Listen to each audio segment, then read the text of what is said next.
रहमानुर्रहीम। अज़ीज़ तलबा अस्सलामु अलैकुम।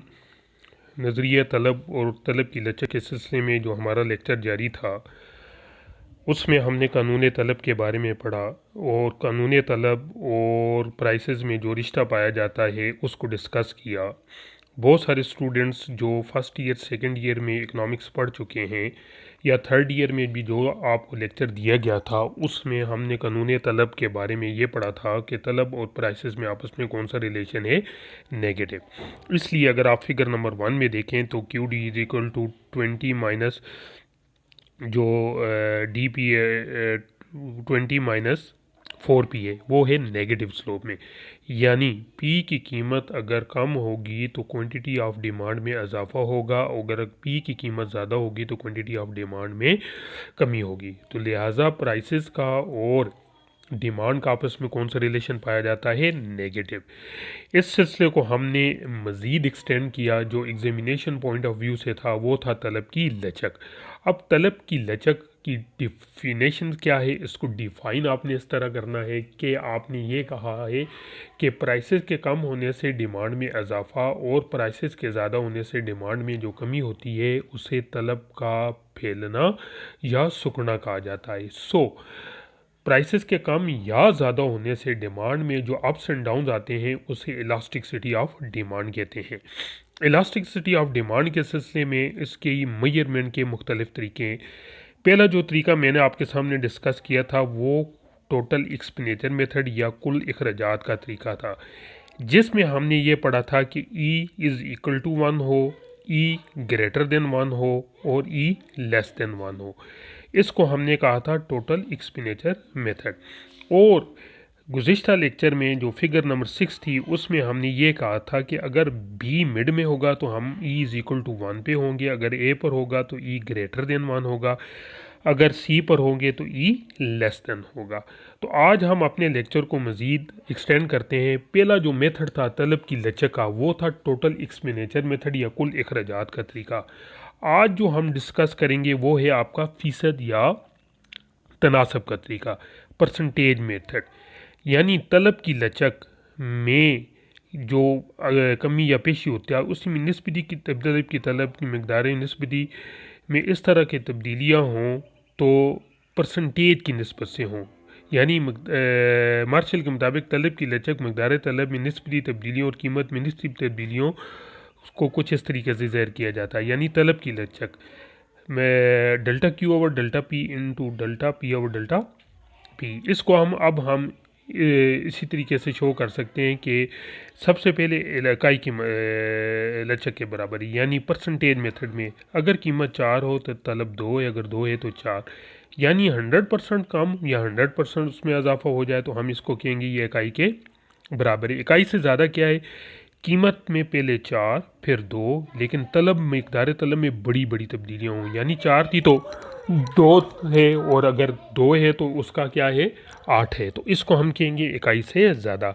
इकाई से कम क्या है, मकदार तलब में तो बहुत बड़ी तब्दीली होती हैं लेकिन कीमत में बहुत बड़ी तब्दीली होती हैं लेकिन मकदार तलब में बहुत माइनर से तब्दीली होती हैं, यानी 4 और 2। अब यहाँ पर ये देखें, जिस वक्त कीमत 4 थी तो तलब 2 थी, जिस वक्त 2 थी तो ये 3 थी। इसको हम कहते होते हैं इकाई से कम लचकदार तलब। ये तो हो गया जी आपका परसेंटेज मेथड। अब तलब की नुक्ती और कोसी लचक। नुक्ती और कोसी लचक के तरीके से तलब की लचक की पैमाइश करते वक्त हम ज्योमेट्री और अलजबरा दोनों का सहारा लेंगे। अब यहाँ पर नुक्ती लचक क्या है, कहता है जब कीमत और तलब की मकदार में मामूली सी तब्दीलियाँ वाक़या हों तो ख़त तलब पर जो वाक़या नुकात होते हैं वो एक दूसरे के इतने करीब होते हैं जैसे एक ही नुक्ता मालूम हो, तो इस किस्म की तलब को हम पॉइंट इलास्टिसिटी या नुक्ती लचक कहते हैं। फार्मूला अजीज़ तलबा एक ही ये किस्म का है, यानी E P delta Q over P divided by Q over P, यानी मकदार में तब्दीली ओवर मकदार कीमत में तब्दीली, क्वांटिटी ओवर पी यानी प्राइसेस। अब अजीज़ तलबा यहाँ पर ये देखें उसने डेटा जो दिया है, कीमत 0.25, कीमत 0.25, तलब कितनी है 8 है और मकदार तलब कितनी 8.1 है। अब इसमें डी क्यू तलब में तब्दीली, डी पी कीमत में तब्दीली 8.0 और 8.1 माइनस 0.1, 0.24 माइनस 0.245 इसमें 0.01 है। पहली तलब 8 है, पहली कीमत 0.25 है। अगर हम इसकी मालूम करें तो 0.31 आ जाता है। तो ये हो गया जी आपका इलास्टिसिटी ऑफ डिमांड।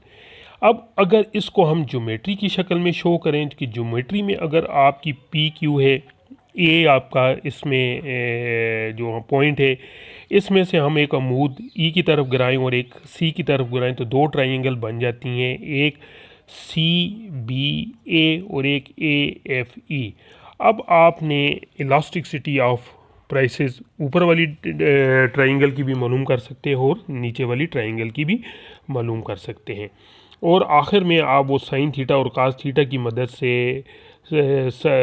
अमूद और वतर को मेजरमेंट करके आप इन तीनों की मकदारें मालूम कर सकते हैं। तो अज़ीज़ तलबा, क्लास के दौरान भी ये हमने बड़ा तफसील से पढ़ा था। रिवाइज़ करवाने का मेन मकसद ये है कि आप इस टॉपिक यानी तलब की लचक को लाजमी घर में रिवाइज़ करें, इसकी डायग्राम बनाएं। इसके तीनों मेथड आपके आ सकते हैं, यानी कुल अखराजात का तरीका, परसेंटेज मेथड या पॉइंट इलास्टिसिटी या arc elasticity geometrically point of view से। तो अब यहाँ पर आपका ये जो टॉपिक है, ये आज जो हमने डिस्कस किया है, ये आपका टॉपिक यहाँ तक था। अगले लेक्चर में हम इसको मज़ीद जो एग्ज़ामिनेशन पॉइंट ऑफ व्यू से क्वेश्चन आई हुई हैं, यानी क्रॉस इलास्टिसिटी क्या है, ठीक है जी, मुतकाता लचक के बारे में हम इंशाल्लाह डिस्कस करेंगे। यानी ये वो टॉपिक है जो एग्ज़ामिनेशन पॉइंट ऑफ व्यू में 5 साल के पेपर में बार बार आ रहे हैं। मैं उम्मीद करता हूँ ये तीनों यानी इलास्टिसिटी ऑफ डिमांड की ये तीनों टॉपिक कौन कौन से, एक्सपेंडिचर मेथड, परसेंटेज मेथड और पॉइंट और आर्क इलास्टिसिटी, आप इनको रिवाइज़ करेंगे। ये वो क्वेश्चन है जो पंजाब यूनिवर्सिटी के पेपर में शॉर्ट नोट्स की शक्ल में बहुत दफ़ा आए।